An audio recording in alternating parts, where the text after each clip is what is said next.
Amém. Então, Salmo 73, versículo 1, diz assim, salmo escrito pelo salmista Asaf: verdadeiramente bom é Deus para com Israel, para com os limpos de coração. Quanto a mim, os meus pés quase se desviaram. Pouco faltou para que escorregasse os meus passos, pois eu tinha inveja dos nécios, quando via a prosperidade dos ímpios. Porque não há apertos na sua morte, mas firme está a sua força. Não se acham em trabalhos como outros homens, e nem são afligidos como outros homens. Então, olhem para mim, por favor, vamos fazer aqui uma pausa. Primeira coisa, vamos entender quem foi Asaf. Ele era um levita, e era um dos principais levitas que Davi instituiu para tomar conta do templo, do tabernáculo, aliás, e era um grande homem de Deus, e nessa altura já tinha muitos anos de serviço na obra de Deus. E até que houve um momento na vida dele, como ele diz aqui neste salmo, que ele teve vamos dizer assim, uma crise espiritual. E não foi uma crise qualquer, porque ele diz aqui que ele esteve mesmo por pouco para se desviar. Então, ele passou por um momento na sua vida espiritual tão difícil, que chegou por um fio dele se desviar de Deus, se desviar da fé. Mostrando assim, para mim e para você, que nem mesmo um homem de Deus como ele, com tantos anos servindo a Deus como ele, que era levita, que já nasceu numa família de levitas, que desde criança foi criado para servir no templo, mas teve por um fio de abandonar sua fé, de cair na sua fé. E por que isso? Porque o que levou ele a essa crise? O que levou ele a ficar nesse estado espiritual? Ele diz no versículo 3 a razão. Ele fala: pois eu tinha inveja dos nécios. Então você imagina, ele tinha inveja dos incrédulos. E ele descreve aqui nos versículos seguintes que ele olhava para os incrédulos e via que eles não passavam pelas lutas que ele passava, que os incrédulos não sofriam as aflições que ele sofria. E por um instante ele começou a questionar a sua fé. Você observa que aqui no versículo 13, ele chega a dizer assim: na verdade, em vão tenho purificado meu coração e lavei as minhas mãos na inocência, pois todo dia tenho sido afligido e castigado cada manhã, ao ponto de chegar a pensar até que era em vão a comunhão que ele tinha com Deus. É como se ele estivesse pensando o seguinte: de que me vale eu ser uma pessoa fiel a Deus? De que me vale eu estar me guardando? De que me vale eu estar sendo essa pessoa de caráter, enquanto eu sou esta pessoa fiel a Deus e passo por isso, e aqueles que não estão nem aí com Deus não vivem as lutas que eu vivo? Foi exatamente dessa maneira que ele quase caiu em tentação. E eu acredito que não foi só ele que sofreu, não. Imagine para Deus ver um servo dele com inveja dos filhos das trevas. Seria o mesmo ou parecido com algo como se você que tem filhos soubesse que o seu filho tem inveja do filho dos vizinhos, que queria ser ou ter a vida que o filho dos vizinhos tem. Como é que você se sentiria? Lhe faria bem isso? E como é que você acha que Deus se sente quando vê que um servo dele, uma serva dele, olha para o incrédulo e deseja ser como o incrédulo, ou deseja ter a vida que o incrédulo tem? E tem sido isso a razão de muitas pessoas se afastarem. Você pode ver que quando muitos destes se afastam, eles passam a viver como os incrédulos, imediatamente. Eles passam a ter os comportamentos incrédulos, a fazer o que os incrédulos fazem, porque no fundo, já há muito tempo que eles queriam ser como eles. E como nós temos falado de Jacó nesses dias, esse também foi o erro de Jacó, que durante muito tempo olhava para o irmão e queria ser como o irmão. Queria ter o que o irmão tinha, queria ser o que o irmão era. E por isso Deus, enquanto ele pensou dessa maneira, Deus não pôde transformar ele. Porque enquanto você estiver querendo ser o que os outros são, você nunca vai ser aquilo que Deus quer que você seja. Especialmente se quem você deseja ser é como os incrédulos. Então, nós não devemos querer ser como ninguém, nem principalmente como os incrédulos, mas devemos querer ser aquilo que Deus quer que a gente seja. Não devemos querer ter a vida que os incrédulos têm, mas querer ter a vida que Deus quer que a gente tenha. Então nessa comparação, ele começou a ter vários questionamentos. Aqui no versículo 21, ele diz: assim o meu coração se azedou. O coração se azedou, e sinto picadas nas minhas entranhas. Assim me embruteci e nada sabia. Fiquei como um animal perante ti. Olha a que ponto ele chegou. Se tornou uma pessoa bruta, embrutecida. Aquela pessoa embrutecida é aquela pessoa mal disposta, aquela pessoa antipática, coração azedo, aquela pessoa amargurada, um semblante caído. Mas tudo começou quando ele tirou os olhos da vontade de Deus para ficar olhando para os incrédulos. E o problema das comparações, olhem para mim, por favor. O problema das comparações é que normalmente o ser humano tem a tendência de comparar qualidades com defeitos. Normalmente é assim, quando uma pessoa se compara a outra, ela nunca vai comparar defeito com defeito. Ela vai comparar as qualidades do outro com os defeitos dela. Ele vai comparar o que os outros têm com o que ela não tem. E aí, o diabo, percebendo isso, ele vai lá e dá uma mãozinha, né? Ou uma patinha, vamos dizer assim, um empurrãozinho, né? Ele vê que a pessoa está se perdendo, então ele começa a acusar, começa a soprar na mente dela, tá vendo? Olha só, olha aí, fulana já casou, e você, porque fica escolhendo demais, não casou ainda.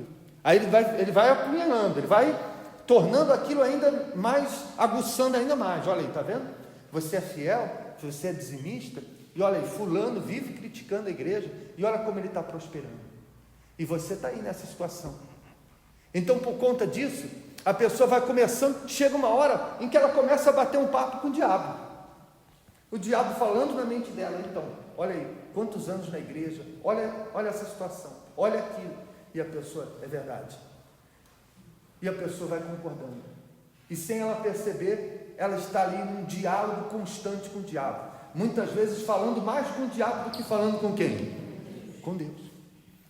Então, por conta disso, ele foi se afundando. Ele foi mergulhando ali numa espiral descendente ali sem fim. E essas comparações, você sabe, existem muitas vezes a incompreensão da pessoa de que o diabo, ele é astuto e o objetivo dele é a alma da pessoa. Então, muitas vezes, a pessoa olha para aquele incrédulo com quem ela trabalha, por exemplo, olha para a vida do patrão que é incrédulo, olha de repente para a vida dos artistas, olha para aquelas pessoas que estão se dando bem economicamente, e ela não entende que muitas vezes o diabo até faz com que a pessoa tenha sucesso, justamente para ela nunca precisar buscar quem? Buscar Deus. Porque o diabo não quer saber se a pessoa vai passar fome ou se não vai. O diabo não quer saber a condição econômica, ele não quer saber se a pessoa é casada ou se é solteira, se ela vai se casar ou se vai ficar solteira. O que o diabo quer é a alma da pessoa. E se tiver que dar um marido para ela, se tiver que dar um esposo para ela, se tiver que dar riquezas para ela, ele dá o que for preciso. Lembra de Jesus? Ele ofereceu para Jesus o mundo todo, só para que Jesus se dobrasse, se curvasse para ele. E se ele ofereceu o mundo para Jesus, Ele não vai oferecer também para aquelas pessoas que ele vai querer levar para o inferno? Mas você não. Você conquista aquilo que vem da mão de quem? De Deus, pela sua fidelidade, pelo seu caráter, pelo seu trabalho, e não porque o diabo está facilitando a vida para você nunca ter que recorrer a Deus. Em relação às aflições, às tribulações, é a mesma coisa. O diabo não vai perseguir aqueles que lhe servem, mas vai perseguir justamente os que servem a quem? A Deus, com o intuito de desanimá-los. E isso é uma coisa que Deus nunca disse, Deus nunca afirmou na sua palavra que nós não teríamos lutas. Deus nunca disse na sua palavra que nós não passaríamos aflições. Ninguém pode dizer que foi enganado quando chegou na igreja e alguém disse, ou Deus falou para você, ou o pastor falou para você, que a partir daquele dia você nunca mais teria lutas, que você nunca mais teria aflições. Não, você nunca mais passaria por lutas sozinho, mas as lutas continuam, e elas vão continuar até Jesus voltar. Então, por conta disso, a pessoa não entende esses conflitos que você às vezes passa por negar a sua carne. O incrédulo não passa, porque o incrédulo não nega a sua carne. Então, quando você passa por tribulações, conflitos interior, porque você não quer se prostituir, porque você não quer mentir, porque você não quer negar a sua fé, o incrédulo não passa isso. Porque enquanto você geme para não negar a sua fé, o incrédulo vai negar o que fé que ele vai negar que ele não tem. Enquanto você sacrifica a sua carne para não mentir, para falar a verdade, o incrédulo às vezes fala mentira. Não todos, claro, mas há incrédulos que mentira e verdade para ele não faz diferença nenhuma. Então, por conta disso, você tem lutas que ele não tem, aflições que eles não têm. Então o salmista olhava para isso e pensava, poxa vida, eu que sirvo a Deus estou passando por isso, enquanto eles estão aí rindo, alegrando-se. Lembra da história do rico e do Lázaro? A Bíblia fala, depois você lê na sua casa, Lucas 16, que quando o rico foi para o inferno, e ele viu Abraão lá no paraíso, ele pediu para que Abraão mandasse Lázaro molhar a ponta do dedo e refrescar a língua dele. E a Bíblia fala que Abraão disse para ele, quando você estava desfrutando das suas riquezas, Lázaro estava nas suas aflições. Hoje ele está consolado e é você que está em tormentos. Então, quando o rico se regalava esplendidamente e não tinha aflições nenhuma, Lázaro estava passando suas lutas. Mas agora que eles morreram, era o quê? O contrário. E eu pergunto para você, você prefere passar as lutas agora e passar a eternidade em paz com Deus? Ou você prefere estar em paz com a sua carne hoje e depois passar a eternidade em tormentos? Entende? Sim, não? Como foi que Asaf conseguiu sobreviver a isso? Como foi? Ele deu 3 passos importantes, 3 coisas importantes. 3 coisas. Primeiro que ele foi sincero, ele reconheceu.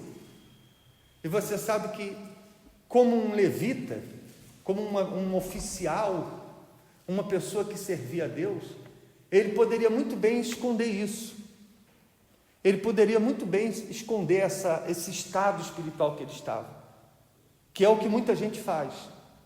E por isso, Deus não consegue curar uma pessoa que não reconhece que está doente. Então, ele reconheceu. E nesse reconhecimento, teve 3 coisas importantes que ele fez. Primeiro, no versículo 15, ele confessou o seguinte, ele disse, se eu dissesse, falarei assim, eis que ofenderia a geração dos teus filhos. Olhem para mim, por favor. A primeira coisa foi que ele não blasfemou. Porque como levita, para você entender, é como se fosse um obreiro hoje, né? Que tinha suas funções no templo, ajudava o sacerdote. Imagine para um levita ficar falando aqueles pensamentos que ele tinha no meio do templo. Então ele sabia que se ele falasse aquelas coisas que ele estava pensando, ele ia desviar muita gente da fé. Então a primeira coisa que ele fez foi o quê? Eu não vou ficar blasfemando, não vou ficar falando esses pensamentos malucos que estão na minha cabeça, porque eu não quero ser a razão, a causa da queda de ninguém. Por isso que você deve ter cuidado. Você precisa desabafar, desabafe com alguém que está preparado para ouvir esse desabafo e te orientar. E não você sair espalhando o que você vem pensando, porque Deus não é comigo, porque isso. E quantas vezes eu já vi gente da igreja desabafando os seus problemas com incrédulos. Quantas vezes eu já vi pessoas que são da igreja desabafando com seus familiares que não são da igreja, dizendo para eles essas coisas. Eu sou da igreja, de que me vale estar na igreja há tantos anos, e me passa isso, me passa aquilo. E sem você perceber, falando assim, você está sendo a razão deles nunca querer se converter. Então a primeira coisa que ele fez foi ele ter o cuidado de não fazer ninguém tropeçar com os conflitos que ele estava passando. Amém? Segundo, versículo 16. Quando pensava em entender isso, foi para mim muito doloroso. Então, a segunda coisa que ele fez foi pensar. Ele pensou em entender aquilo, ele procurou pensar aonde ele estava errando, aonde estava o problema. E isso é uma coisa muito difícil para muita gente fazer, porque quando você faz essa pergunta, normalmente vem logo a resposta. Meu Deus, por que eu estou passando isso? E logo vem a resposta. E essa resposta às vezes é dolorosa. Você está passando isso porque você fez aquilo. Você está passando isso porque você fez aquilo outro. E 99% das vezes que você se perguntar a si mesmo, por que eu estou passando por isso? Você vai ver que 99% das vezes o culpado somos nós mesmos. Na maioria das vezes, nós mesmos somos culpados das nossas aflições. Na maioria das vezes. Não são todos, mas na maioria das vezes. Você passa por lutas porque você confiou em quem não devia, porque você falou que não devia, você estava no lugar onde não devia, e assim por diante. Como o caso de Asaf e o povo de Israel. Nessa altura em que Asaf passou essa crise, foi uma altura em que o povo de Israel estava sofrendo nas mãos dos inimigos, por conta justamente da desobediência deles a Deus. Então, por conta disso, quando ele procurou parar para pensar, por quê? Por que aquilo? Por que os incrédulos estavam numa situação e eles que serviam a Deus estavam em outra? Ele disse, foi muito penoso para mim, porque com certeza a consciência mexeu. E às vezes a pessoa, ela quando passa por isso, ela critica, ela blasfema, às vezes até joga tudo para o alto, desiste de tudo, mas não procura nela uma razão para ela estar passando por aquilo. E se ela procurar e for sincera, e não ficar procurando nos outros, procurando na igreja, procurando no pastor, procurando no bispo, o que o bispo tem a ver com isso, minha amiga, meu amigo? O que o pastor tem a ver com isso? O que a igreja tem a ver com isso? O que a igreja tem a ver com as minhas lutas? O bispo não é responsável pelos meus conflitos, pelos meus problemas, não.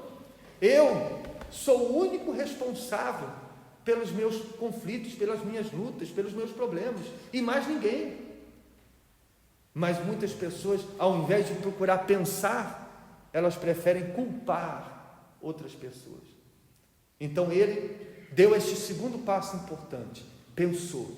E por fim, a terceira coisa, versículo 17. Até que entrei no santuário de Deus, e então entendi eu o fim deles. Quando ele disse que entrou no santuário de Deus, o que você acha que ele fez? Que ele foi fazer no santuário?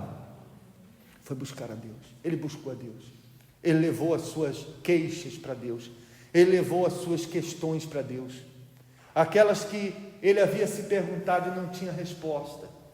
Ele se voltou para Deus. Ó Deus, meu coração está azedo. Minha mente está maliciosa. Meus pensamentos é de que é em vão eu te servir. E Deus, na sua infinita misericórdia, abriu o entendimento dele e mostrou para ele, como ele diz aqui no versículo 17, Então entendi eu o fim deles.